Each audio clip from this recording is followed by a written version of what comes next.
ایسا نہیں ہے کہ ہول سیلر جو ہے وہ اپنی جگہ پہ اپنا فائدہ لیتا ہے، جو ریٹیلر ہے وہ اپنی جگہ پہ فائدہ لیتا ہے. اب تو ایک تیسرا ٹول بڑا بہترین ڈیولپ ہوا ہے. چھوٹے چھوٹے نوجوان میں دیکھتا ہوں، نوجوان لڑکے جو ہیں وہ انہوں نے کوئی اپنا بک سٹور وغیرہ نہیں بنایا ہوا، کوئی زیادہ پیسے نہیں یعنی کہ کوئی ایسا سیٹ اپ نہیں بنایا ہوا. وہ گھر پہ ہی رہ کے اسٹوڈنٹ ہیں، میں دیکھتا ہوں ہمارے پاس آتے ہیں کہ اسٹوڈنٹ کتابیں خرید کے لے کے جاتے ہیں، پوچھتے ہیں ہم کہ کیا کرنی ہے، وہ کہتے ہیں ہم آن لائن سیل کرتے ہیں. تو کتاب کی سیل کرنے میں ایک بہت زیادہ ایک نئے جو لوگ آئے ہیں، تو جو بک سیلر نہیں ہیں مگر یہ ہے کہ وہ بھی روٹی روزگار ان کا کتاب سے وہ اچھی خاصی ارننگ کر رہے ہیں. اور بعض اوقات تو میں ان سے جب بات چیت کرتا ہوں محسوس ہی ہوتا ہے کہ وہ ہم سے زیادہ پیسے کماتے ہیں. اچھا، جو کتابوں کے اصل رائٹر ہوتے ہیں ان کی جو میں نے دیکھا یہاں پہ اصل بک کا نقل یہاں پہ بہت ہو رہی ہے، نقل بک رہی ہے اس کتاب کی دنیا میں. تو اس کے بارے میں آپ کا کیا ہے کہ نقل ہونی چاہیے کہ اصل رائٹر، اصل پبلشر، اصل جو بندہ اسی کے بینیفٹ میں جانا چاہیے، یا جو نقل مار رہے ہیں وہ بینیفٹ زیادہ اٹھا رہے ہیں؟ میں نے یہ بھی دیکھا آپ کی فیلڈ میں. نہیں وہ دیکھیں بات یہ ہے کہ جو پاکستان میں جو آپ کے کہنے کا مطلب ہے جو کاپی کاپی رائٹس، رائٹ والی کتابیں ہیں. نہیں کاپی رائٹ دیکھیں اگر پائرسی. پاکستان میں اگر کسی کتاب کا کسی پبلشر کے پاس کاپی رائٹ ہے تو اس کا پہلے حق بنتا ہے دوسروں کو اس کی کتاب کو پائریٹ نہیں کرنا چاہیے. ہاں پاکستان میں وہ کتابیں جو کہ باہر سے چھپتی ہیں وہ اس کی پائریسی ہوتی ہے. اور وہ پائریسی جو ہے کیونکہ اس میں کچھ مسائل یہ ہیں کہ وہ کتاب فوراً بہت مہنگی ہے، تو اس وجہ سے اسٹوڈنٹ کے حوالے سے یہاں پہ پائریسی جو کتاب ہوتی ہے تو اسٹوڈنٹ اس سے ہی استفادہ حاصل کر لیتے ہیں. حالانکہ لیگلی طور پہ وہ بھی رائٹ نہیں ہے. اس کا نقصان یا فائدہ جو ہے وہ لازم بات ہے، نقصان تو ہوتا ہے پبلشر کو جس کی اصل کتاب ہے، مگر یہ ہے کہ کیونکہ وہ کتاب مہنگی اتنی ہوتی ہے ہر اسٹوڈنٹ وہ افورڈ نہیں کر سکتا، اس لیے یہاں پہ ان کتابوں کی پائریسی ہوتی ہے.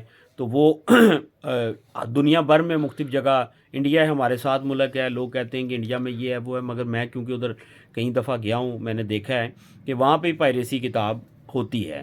ہماری پاکستان کی بہت سی کتابیں جو انڈیا میں پائریٹ بکتی ہیں. اچھا قاسم صاحب، یہ دیکھیں میں نے آپ کی کتاب مارکیٹ کے اندر دیکھا، اردو بازار لاہور کے اندر ایک کتاب کی قیمت 100 روپے ہے، تو اس کے اوپر بعد پبلشر 50% ڈسکاؤنٹ دیتے ہیں اور اپنی من مانی قیمت لگا کے پبلش کر دیتے ہیں، تو جس کا عام جو ریڈر ہے اس کو نقصان زیادہ ہے، تو جو بک سیلر ہے اس کو فائدہ ہے. تو آپ اس کے بارے میں کیا کہتے ہیں کہ ان کو مناسب جو ہے اس کی پرائز پہ سیل کرنا چاہیے کہ یا 100 ٹائم؟ فار ایگزامپل اگر اس کی کتاب بنانے میں خرچہ 50 روپے آ رہا ہے تو یہاں پہ اس کی پرائز 200 روپے یا 250 روپے رکھ دی جاتی ہے، یہ بلا سوچے سمجھے رکھ دی جاتی ہے. اس کا کیا اس کی کوئی سد و باب کیا جا سکتا ہے اس بارے میں کہ نہیں؟ نہیں دیکھیں یہ جو ہے نا یہ بعض اوقات خام خیالی ہیں، بعض چیزیں خام خیال ہیں کہ پبلشر نے کوئی بھی کتاب کی جو قیمت طے کرتا ہے وہ اس میں 2-3 مختلف فیسز کو رکھ کے وہ طے کرتا ہے. ایک تو یہ ہے کہ پبلشر نے اپنا تھوڑا پروفٹ رکھنا ہوتا ہے، دوسرا یہ ہے کہ وہ ایک ڈسکاؤنٹ پہ کتاب اس نے سیل کرنی ہے جو اس کے سیکنڈ سیلر ہیں. بعض کا ایک کتاب تیسرے ہاتھ جا کے جو اینڈ یوزر ہے اس تک پہنچتی ہے، تو یہ 2-3 جو لوگ بیچ میں انوالو ہوتے ہیں سب نے تھوڑا تھوڑا اپنا پروفٹ رکھا ہوتا ہے. تو ایسا نہیں ہے کہ وہ کتابوں کی قیمتیں بہت زیادہ رکھی جائیں اور اس طرح کچھ لوگ کچھ پبلشر ایسا کرتے بھی ہوں گے کیونکہ مارکیٹ ہے، مارکیٹ میں ہر طرح کے لوگ کام کر رہے ہیں. مگر یہ ہے کہ کتاب کی پرائز ڈیسائیڈ کرنے میں پبلشر ایک اپنا پروفٹ رکھ کے جو اس میں ہول سیل کا مارجن رکھ کے وہ اس کی قیمت کو ڈیسائیڈ کرتا ہے. آپ کے خیال میں ریڈر بڑا ہے کہ کم ہوا ہے پہلے کی نسبت بکس کا؟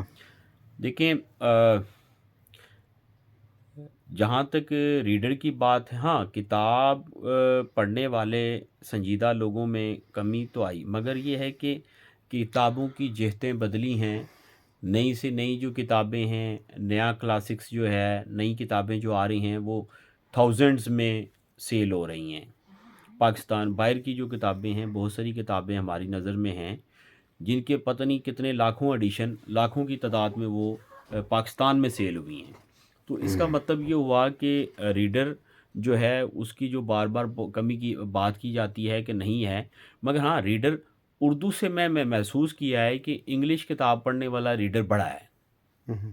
اردو کی نسبت انگلش کتاب کا ریڈر جو ہے اس میں اضافہ ہوا ہے، اور انگلش کتاب کی مارکیٹنگ کیونکہ انٹرنیشنل لیول پہ زیادہ ہوتی ہے، اور لوگ اس کے انتظار میں بھی رہتے ہیں کہ یہ نئی کتاب اس آتھر کی آئے تو ہم پڑھیں، تو اس وجہ سے اس کی سیل میں بھی کافی اضافہ دیکھنے کو آیا ہے، اور وہی کتابیں پاکستان میں ان کے پائریٹ ایڈیشن بھی، کسی کتاب کی جو 2 نمبر ایڈیشن چھپنا، اس کی بنیادی وجہ یہی ہوتی ہے کہ اس کی سیل بہت زیادہ ہے، جس وجہ سے وہ باہر سے بھی لوگ امپورٹ کر رہے ہیں اور یہاں پہ بھی پائریٹ ہو تو رہی ہے کتاب۔ قاسم صاحب، آپ جو نئے ہمارے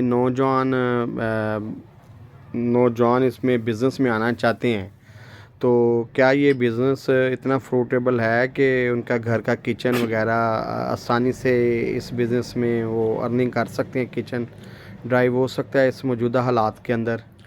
دیکھیں، ہمارا جو نیا نوجوان ہے بڑا انرجیٹک ہے، اور پڑھا لکھا نوجوان اگر اس فیلڈ میں آتا ہے اور اس کو جو جدید طریقہ کار ہیں اس دور کی ضرورت کے مطابق اس کی طرح وہ کتابوں کا کام کرتا ہے، تو میرا ذاتی خیال ہے کہ وہ اچھی ارننگ حاصل کر سکتا ہے۔ اس کی وجہ یہ ہے کہ جو جدید طریقہ کار ہے، جیسے آن لائن کام کو اگر وہ اچھی طرح لے کے چلتا ہے کتاب کا، تو اس کے پاس اپرچونٹیز بہت زیادہ ہیں اس حوالے سے۔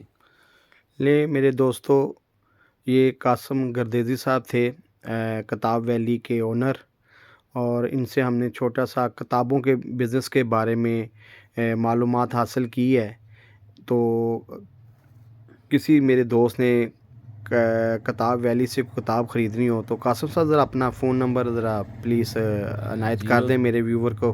0322 40 11 864۔ ایک دفعہ پھر رپیٹ کر دیجیے گا۔ 0322 40 11 864۔ قاسم صاحب، بہت بہت شکریہ، اللہ تعالیٰ آپ کو خوش رکھے، آپ نے اپنا قیمتی وقت ہمیں دیا اور کتابوں کے بارے میں ہمیں انفارمیشن تھوڑی سی پہنچائی، تو اس کا آپ کے بہت شکر گزار ہیں ہم۔ السلام علیکم۔